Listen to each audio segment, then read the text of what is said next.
Hello, folks. Welcome to tonight's live poetry reading featuring the talents of River Maria Urke, Errol Rubenstein, Sree Bhaskaran, and Deb Kellogg. Deb's with us again to read some poems she translated from the German. As usual, I'll start with a couple of my poems. The first one is called Not Yet Anyway. It's one of my poems about dealing with Parkinson's. I don't know what you saw, although your concern is nice. I may stumble, but I don't fall. When awkward walking down the hall, there are many ways that suffice. I don't know what you saw. In summer, still able to kick a ball. In winter, I manage ice. I may stumble, but I don't fall. I admit sometimes I stall, not wanting to pay the price. I don't know what you saw. I do my best, that's all. I try to keep my steps precise. I may stumble, but I don't fall. Thank you for the call and the unneeded advice. I don't know what you saw. I may stumble. I don't fall. And my next poem, I must have been listening to Simon and Garfunkel when I wrote it. And Paul Simon's listening in, my apology. Also, he's listening in. He should ask to be on the show sometime. This is called The Sound of Doggies. Hello, morning, my new friend. Guess I won't sleep in again. 'Cause a vision came to me of doggies jumping to greet me. And the vision told me to get up, though my eyes were still sleepy. But I awoke to the sounds of doggies. And in the morning light I saw squeaky toys tossed in midair, ropes being tugged in every way, the chasing tails running fair, creating the sound of doggies. Thought I'd sleep an hour more, but that wasn't what was in store. I tried to tell them to stop, but they wanted their morning walk. As the puppies started to nibble, I see they needed a bit of kibble. No silence would there be, just the sound of doggies.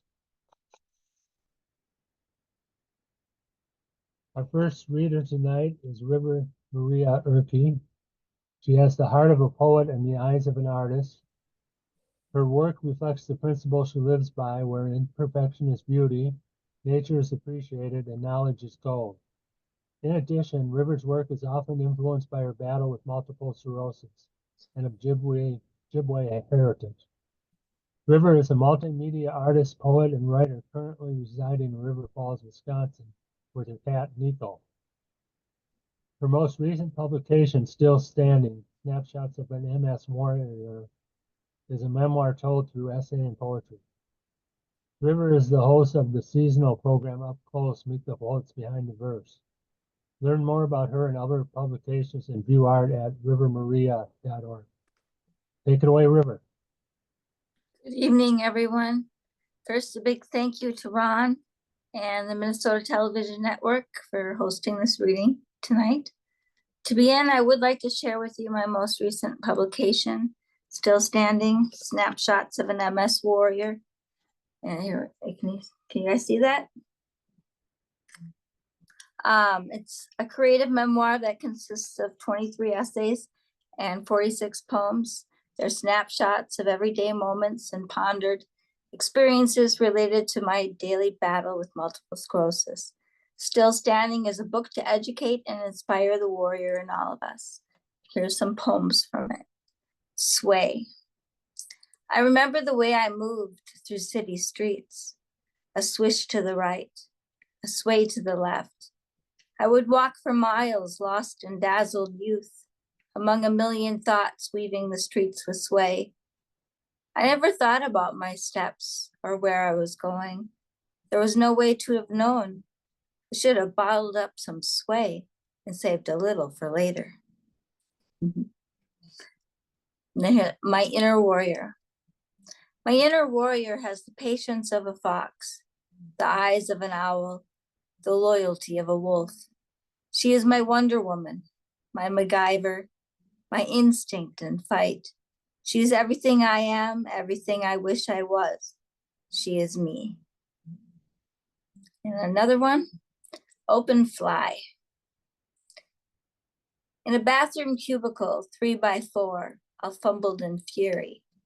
I question the modesty of the open fly. As shadows dance along the walls, a lady pockets a lipstick. And a button sounds innocent enough, right?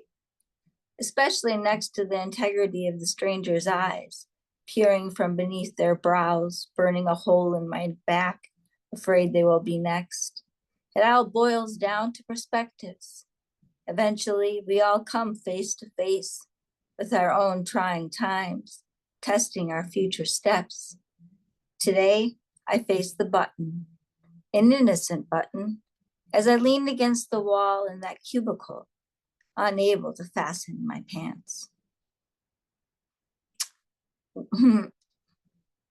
Now, this is one of my favorites. This is my favorite from the book, actually. It's called Woodsy Escape. I taste the air of times past as she walks and I ride along the tar-covered trail lined with birch and pine. A distant hum echoes softly in the breeze as I tell her a story of another time, walking with Willow on my back, a leash in both hands, a big dog on each end. We were headed towards our woodsy escape to find freedom for them and renewal for me. They say bones hum their songs, while trees whisper our secrets, rivers gather the stories, rocks are sure to safe keep.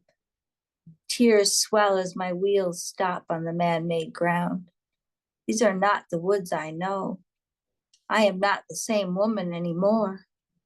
Fuck that. Balance or no balance, I need to feel the earth between my toes. It's time she rides and I push. We stop at the next deer trail and safely trade places. Smiling, I tell her, this is the only way. I sit down upon the earth and crawl to the open ground. Let the renewal begin. Now I'm just going to read a couple. Thank you. A couple from a book that I've almost done with, that I've decided to thicken up. It's called Spirit Songs. So I've been working on it for a long time, but this is called Boxes of Blood. We are colorblinded by race and obsessed with sex. A society of half-truths where people skim by, indifferent to the divides placed, categorizing them in groups averaged out on paper. We follow the order as the instructions say and check the box that applies to us. There are boxes with color and labels of culture, but no American box for the multiracial.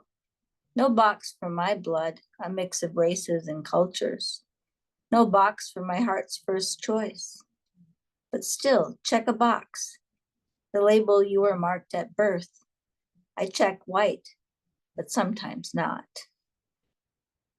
Then I have one more from that same book that will be my next book, but called Spirit Songs. So this is Wild Ginger with a Side of Academia. In autumn rays of a morning's light, I stand along a river path, scanning the canopy floor for an herb to spice up dinner. I walk off the beaten trail among aromas of earth and mint, gathering knowledge, learning the ways of nature. I bring home a little ginger covered in dirt, pick up my books full of lessons to learn and policies to hate. Thank you. You can find my book Still Standing on my website. It'll give you where to purchase it. It's rivermaria.org. Thank you very much. Thank you, River. The poems were wonderful. Beautiful as always. Thank you. Our next poet is Errol Rubenstein. He grew up in Chicago and spent some time on the East Coast before returning to the Midwest. He's been writing poems for many years, and his work has appeared in Common Ground Review, Soundings East, the Avalon Literary Review, 34th Parallel Magazine, and elsewhere. His first book of poems, Prickly Pear, with photographs by David M. Wong, was self-published in 2022, and it's available directly from the author. His second book of poems, A Shot in the Dark, published by Potter's Wheel Publishing House in 2024, deals with themes of love, family, relationships, and the natural world, and is available on Amazon in French and Kindle editions. Take it away, Errol. Thank you, Ron. I just want to also echo what River said. Just thank you to Ron for organizing this, and for organizing and gathering us together to do this live stream reading. I really appreciate Ron for doing that, and the other poets for being here too. So I'm going to be reading from my book, A Shot in the Dark, which was came out in June of this year. And just to echo what Ron said again, the poems mainly deal with themes of family, relationships, love, and also touch on my impressions of the natural world. So I'll start with my first poem called Body Check. Out of the mess that those who have tried to help have made of me, I reclaim, I retain only my bare skeleton, my broken heart, my battered brain. And I have nothing in particular to do, so I unlatch my feet from my ankles and set them next to my dirty sneakers in the hallway. I peel back my ribs, one by one, and lay them neatly in rows on the floor. My legs, I lean in the corner like wooden canes. My heart, old warrior, remains in my hollow chest. I recline on a bamboo chair and pull a blanket up to my chin as I ponder my next move. I unhinge my arms from my shoulders and lay them across my chest. My lungs expand and contract like two brave wind-blown sails.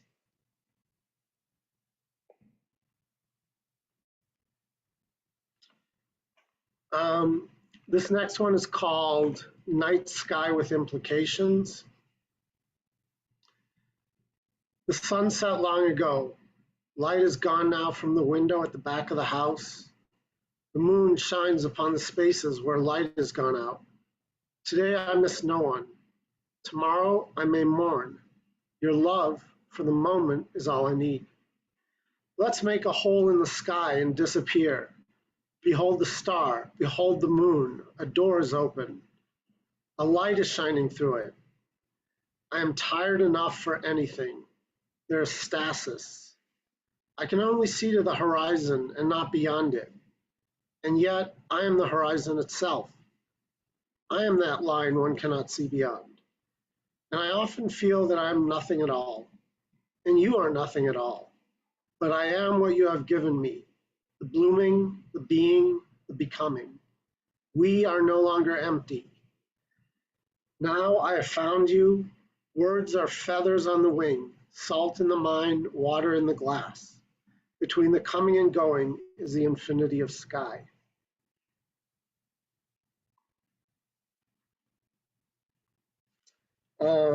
This next one is called Hurt. I don't know, sometimes I guess I think I'd like to introduce some of these poems with a few words, but I think I'm just going to let the poems speak for themselves, so I think I'm just going to read them. Hurt. Our life in which I have offended lies before me, shattered glass. I have whispered secrets to strangers, committed transgressions, like blood that astonishes, inflicted hurt. So I have damaged you. You are a broken ear of corn.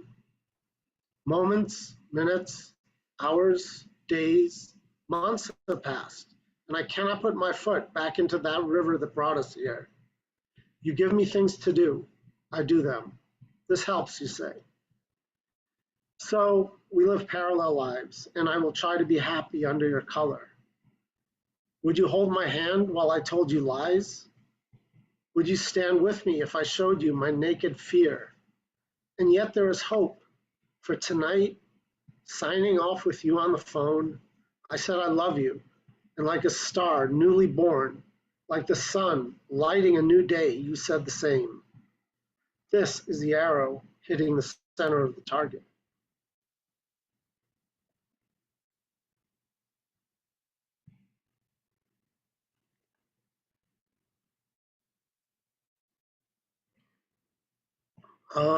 This next one is called Descent. This is one of the first poems that was written that was included in my book, A Shot in the Dark. So this is one of the first poems called Descent. The surface crystalline, aquamarine, as my love and I dive deeper, deep cobalt blue, the light dimming as we approach the wreck, bubbles like musical notes, a symphony of submerged air rise, the pressure of seawater like a coffin, breathing more difficult, a troubling susurration, deeper and deeper we dive, spears of light fading. Into the dark, the all-encompassing blackness, blindly we drop lower and lower. We grasp for handholds, iron mast, side planks, starboard, pocked, rudder rotted, sails now destroyed and gone, the rusted hull, the bridge, and forecastle in gloom. Fish slide by, barely visible, self-absorbed, ignored by mantas. We circle the deck, eels appear from hidden hollows, timid, frightened of discovery and danger. The wreck, behemoth, corpse, Goliath beneath the waves, rusted steel and moldering wood, 100 or more sailors, and the apparition of a skeleton slowly, silently slides into my view, and I wonder, with my balding and graying hair, how much longer until my own bones are buried? I hope to be remembered, pressed leaves on a blank canvas, to have touched a life, or saved just one child from the whipping winds of youthful turbulence. Left on my grave, a garland of lilies will keep company my soul in the hereafter. We sight the bottommost hold. An hour has passed. We have air enough to last us until we surface. And I will read, I think I have time for one more. Okay. This one is called Pterodactyls.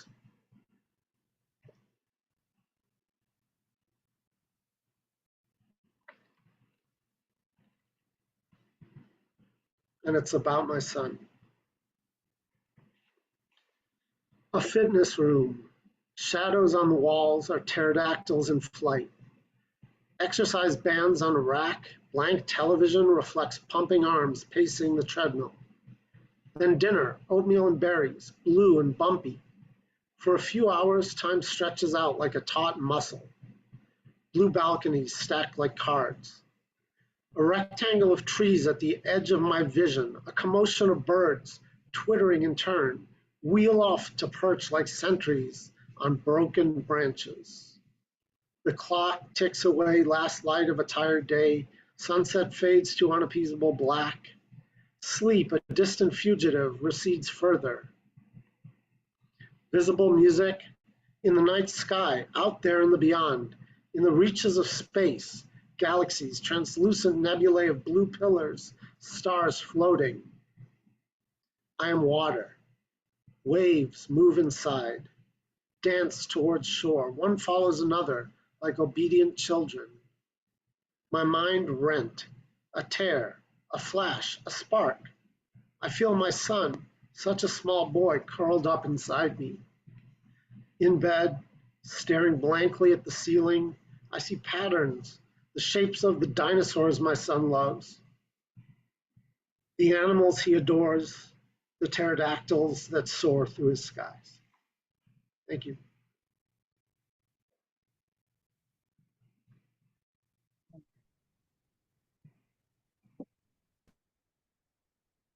Thank you, Errol. I enjoyed those poems. Next up, we have Sree Bhaskaran. He spent the first half of his life in India and the rest in the U.S. His poems often deal with displacement and loss. His works have appeared in the Bangalore Review, the Florida Review, Talking Stick, Cali's Mosa, and the St. Paul Almanac. He lives in the East Metro with his wife and 2 children. Take it away, Sree. Thank you, Ron, and hello, Minneapolis. I've known Ron Palmer for quite a long time, maybe 10, 15 years, and thank you for the opportunity to be in this readers group. And thank you to Minneapolis Television Network for hosting us and for this lovely event. I'll be reading 5 poems in a certain progression. I started my life in India, so the first poem is something that deals with the life there. Here in developed countries, you might not have seen this, but there's rationing of electricity. It's called load shedding, where some days you don't have electricity because there isn't enough electricity for everybody. So that's the theme of the first poem, called Powerless. And I'm going to share my poem if anybody wants to follow along.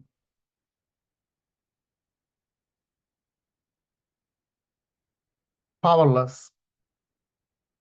Power cut was an hour of scheduled darkness. They said we were developing, and hence there wasn't enough power for everyone. So we shared light, we shared darkness. Power cut had a neat schedule, 6:30 p.m. on one week, 7:30 the next, like a wave advancing gradually and ebbing to start all over again. It fell upon us daily with a bang, because no one bothered to read the schedule, and often the schedule meant nothing. In hot, lazy afternoons, there was so much more to worry about. Lights went out and candles were lit. Rich neighbors brought out their emergency lamps. Whirring ceiling fans came to a slow halt. We closed our school books and took a break. For once, we realized it was night, and listened to the crickets, watched the pale moon through the cotton curtains, and prayed fervently for this break to last forever, at least a little longer. We did not want any power.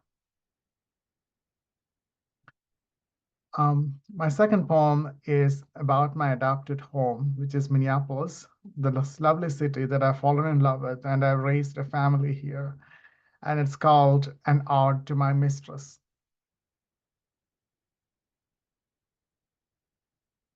When white and blustery winter almost drove me away from you, the promise of a luscious fruit, offered so very politely, Minnesota nicely, on the tip of the shiniest silverware, stopped me on my tracks, made me stay. In the great white blanket, poked with leafless trees and church spires, you stood tall and proud, ripe and ruby red, making my heart flutter, ready to burst open on my tongue, thrill my taste buds, and warm my soul. Driving by you on a snaky highway, on cloudy days and moonlit nights, how I wish to tip the spoon just a bit and drink you up, all of you, to consummate our decade-long courtship and rest easy in each other's embrace forever and ever. My third poem is called Missed Connections. Certain online magazines, and I don't know if you know these, but you can post ads about people you saw somewhere, but then you didn't have a chance to connect with them, so you're reaching out through media to connect with them. And this is composed of 5 short sections, or 5 or 4 short sections, and each one is a little poem, an ode about an advertisement of somebody looking for somebody. And I believe there's more than enough love to go around in this world. It's just that we are not looking at the right places or not getting it from the right people. Missed connections. Gray shirt, can't bear missing you. You are the curly-haired guy in gray t-shirt who sat in the far corner of the library on Nicollet Sunday afternoon. I was the nerdy girl in dark-rimmed glasses who feigned interest in the unbearable lightness of being you were holding and made some silly conversation, while never lifting my eyes from your dimpled cheeks, kind eyes. Low chance you would see this. Still, coffee sometime? P.S. Love your shaggy beard. 2. Looking for the happy girl. Hey, you that girl in dark-rimmed glasses, we sat in adjacent cars waiting for the lights at Washington and Cedar like late last weekend. You seemed so happy, carefree, singing loudly to yourself until our eyes met and we checked out each other. I was the mean-looking girl in purple hair who stuck out my tongue at you. Your free spirit spread such joy. Maybe a movie next weekend? Drop me a line. I don't bite. Number 3, purple hair and perfect rings. 10:30 p.m. Sunday, landmark movies. We were both taking a smoke break after a disappointing Ethan Hawke movie. You blew rings and winked at me. I tried blowing rings and failed. I was hunched over because my trench coat is not made for March in Minnesota. You had a certain air that I would like to breathe. I want to feel that purple hair. If you see this, send a line to that skinny guy who can't blow rings. 4th advertisement, did I lose you forever? 7 years ago, we became roommates at spring break. I said I was from Blue Earth. You said you were from Mars. We did everything 2 boys could possibly do. Still can't figure why you left. Is it the 3 dreaded words I said? I still see your shadow in our usual corner in the library. Swing by sometime. We will just talk or remain silent. I'm reading Kundera these days. You? Do you still smoke? P.S. I sometimes wear the trench coat you forgot to take. I hope you had some fun going through this, but you can see that some of the characters are repeating and they are not meeting the right people, but they're finding love from someone else. So that was an experimental poem, Missed Connections. My last couple of poems are dealing with the present, and nowadays I think so much about old age, now that I'm on the cusp of old age. And this one is called Arrhythmias. Breakfast is served at 8 o'clock sharp in the dimly lit ground floor hall, where flowery wallpaper with ivy reminds me of glorious 70s and roaring 80s. There's gardening at 10, followed by soup and sandwich at noon, which I'm allowed to take to my room with a newspaper that should be returned. Manuela stops by at 1 p.m. Did you take your pills, ma'am? She inquires in her rough voice with heavy accent. I nod. She checks the dispenser to be doubly sure. Esther from next door stops by. Her son is in town. She'll be out for 4 days. Esther looked upbeat in her yellow skirt, the bright lipstick on her pale face barely concealing her excitement. There's bingo at 2 p.m. for those who can't nap. I pretend to nap and close my eyes. I imagine Esther with her grandkids walking the beach. The beach never seems to end. Esther dissolves into the sea. There's dinner bell at 5 p.m. Early birds with acid reflux gather under the ivy and say grace. We pray for our good health, for our children's happiness. I pray for a new day, a day when there are no scheduled naps or bingos, a day when blinking ambulance lights won't wake me up at night, a day when I'll be as happy as Esther, but still ready to go peacefully. That brings me to the last poem. It's a very personal thing, and this is based on a true life incident. Riding bike with my daughter. Riding bike with my daughter. My daughter asks in all earnestness, when do we ride our bikes again? I answer that I do not know, hold her hand and look away. Now that you have learned to bike and ride faster than me, maybe your dad shouldn't be your biking buddy. I look out the window. Spring is gently coming to glory, just like my daughter on the cusp of youth. How fast she has grown from infant to toddler, and now this. I tell her there'll be others, friends, boyfriend, husband. But now, Daddy must rest. take nausea medication, and rest his newly bald head on the pillows that smell like pills. Give me time, dear, to steel my nerves and tell myself that I still belong in this beautiful world. I look at her face, crestfallen, disappointed. She squeezes my hand, something she rarely does, and tiptoes out of the room, gently closing the door. The summer is so short. Thank you all for listening to me. Thank you, Sree. Those were nice poems. Last up, we got Deb Kellogg, who grew up in Minneapolis, went off to the wilds of Iowa for college, then even farther afield to Germany to study, live, and fall in love. She's the entire German department at Normandale Community College, but pinch hits in the English department when needed. She's a professor, a mother, a grandmother, tree hugger, and a lover of words in both languages. For this reading, Deb will be reading her translations of German poetry. Take it away, Deb.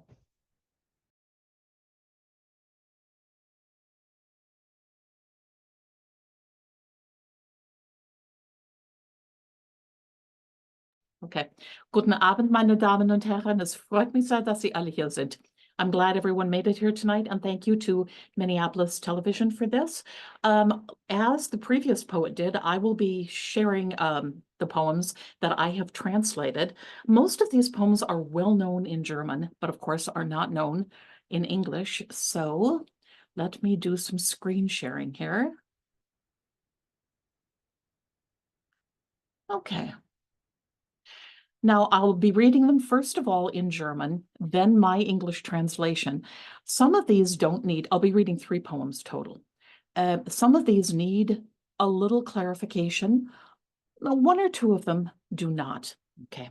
The first one is called Die Beiden by Hugo von Hofmannsthal. Sie trug den Becher in der Hand, ihr Kinn und muttend glich seinem Rand. So leicht und sicher war ihr Gang, kein Tropfen aus dem Becher sprang. So leicht und fest war seine Hand, er ritt auf einem jungen Pferde, und mit nachlässiger Gebärde erzwang es, dass es zittern stand.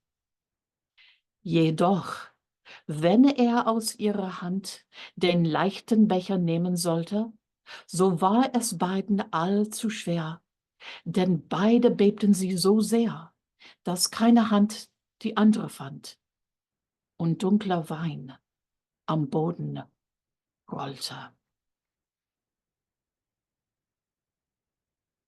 Both. She carried the goblet in her hand. Her chin and mouth echoed its curving rim. So light and sure her step, no drop sprang from the cup. So light and sure his hand, he rode a young stallion, and with an easy gesture, he made it trembling stand. But when he tried to take the light goblet from her hand, it became too hard for both. Both quaked so much that reaching hands missed, and dark wine rolled across the ground. Now, this poem does not make a lot of sense, either in English or in German, without a little bit of clarification. You have a young woman who is approaching a young man on a horse with what is called in British English a stirrup cup. This was a cup of wine that was brought to welcome visitors to the castle and was normally offered by the wife or the daughter of the lord of the manor. So she's bringing the cup, she's smiling, he comes up, and the fact that they move so easily is stressed in the poem. But suddenly, they both start shaking so badly that the cup is not passed from one hand to the other, drops to the ground, and the dark wine rolls across it. So what the heck is going on here? Why would this happen? Why are they shaking so much? This is a poem I go over with my students, and there are guesses like, They're afraid of each other. They're tense, all sorts of things like that. But here is the key to this particular poem. These two young people obviously know each other. Have you ever been so physically attracted to another person that you started to tremble just by being in their presence? I have. If you've never experienced that, this poem doesn't make any sense.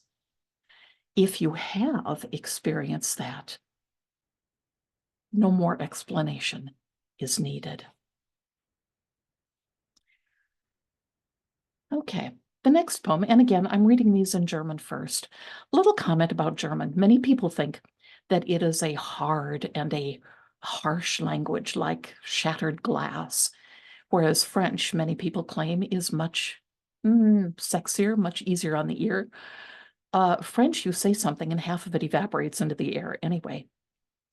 German, however, can be a strong and a beautiful language and sensual as it rolls around your mouth and off your tongue. And it is the most beautiful language in the world. When someone you care about whispers in your ear that they love you. Der Panther im Jardin des Planets Paris. Sein Blick ist vom Vorübergehen der Stäbe so müde geworden, dass es nichts mehr hält. Ihm ist, als ob es 1000 Stäbe gäbe und hinter 1000 Stäben keine Welt.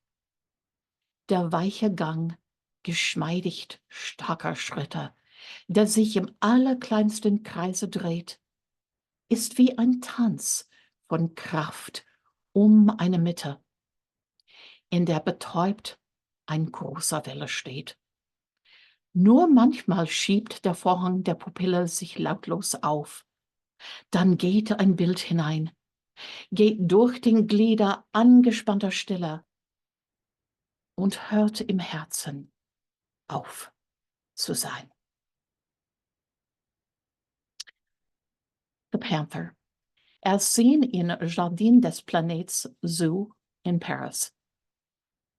His raking glance moving across the bars has become so weary.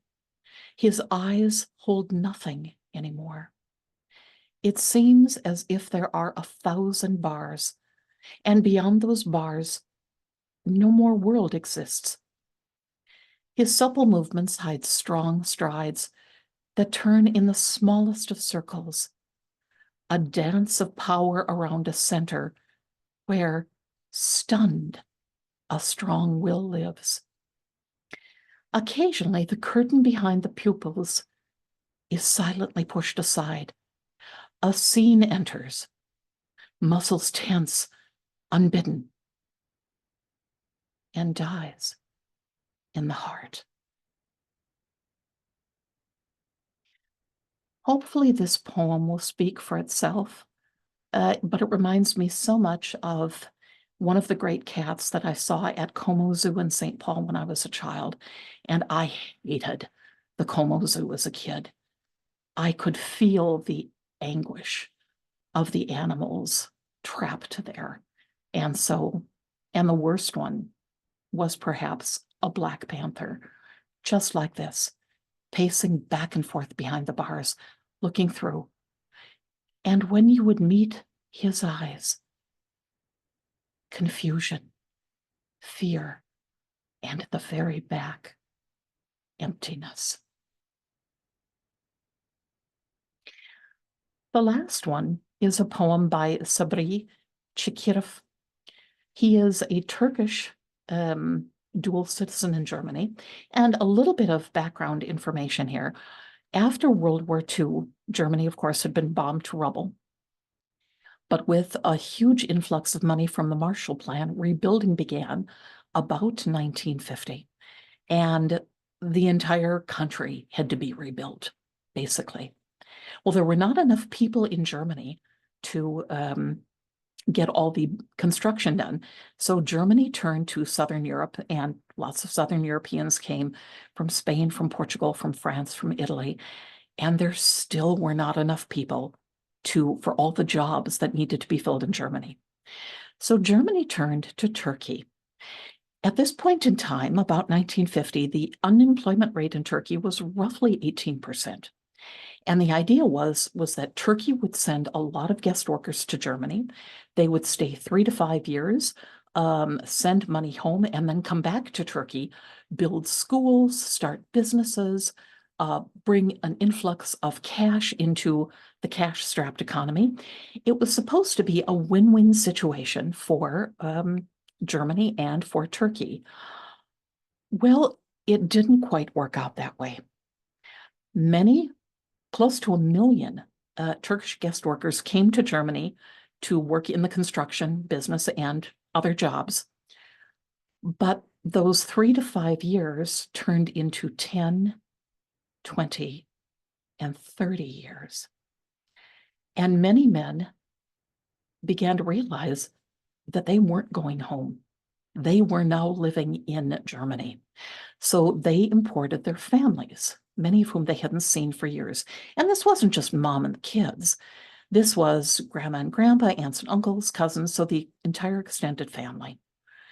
And hundreds of thousands of Turkish families moved to Germany and settled in the inner cities of all German large cities and formed ghettos there of Turkish-speaking ghettos with a Turkish-speaking minority, different religion, different customs, etc. Now, Germany, until quite recently, has never been really good on integration. The idea for a very long time was assimilation. You assimilate into our culture. What you do with your own religion and your language, you do at home in private. But when you're in Germany, you become a German. Which meant that hundreds of thousands of young Turks, Turkish Germans born in Germany, growing up speaking the language, going to German schools, they did not have a home either in Germany or in Turkey. And Sree Bhaskaran writes about this, about the situation of living divided with a foot in two cultures and what it means even today. Ich habe 2 Heimatländer. Ich habe 2 Sprachen. Die eine spreche ich zu Hause. Sie verstehen mich so besser, meine Frau und mein Sohn. Die andere spreche ich auf der Arbeit, beim Einkaufen, im Ausländeramt. Ich habe 2 Gesichter. Das eine benutze ich für die Deutschen. Dieses Gesicht kann alles, lachen und weinen. Das andere halte ich für meine Landsleute bereit. Ich habe 2 Heimatländer. Eins, in dem ich geboren wurde, das andere, in dem ich satt werde. Das Land meiner Väter liebe ich mehr, aber erdulden muss ich die Schmerzen beider. I have 2 homelands. I have 2 languages. The one I speak at home. They understand me better in that one, my wife and my son. The other I speak at work, when shopping, or at the Foreign Workers Office. I have 2 faces. The one I use for the Germans. This face can do everything, laugh and cry. The other I keep ready for my people. I have 2 homelands, the one where I was born and the other where I get bloated. The land of my fathers I love more, but I must carry the pain of both. Danke sehr.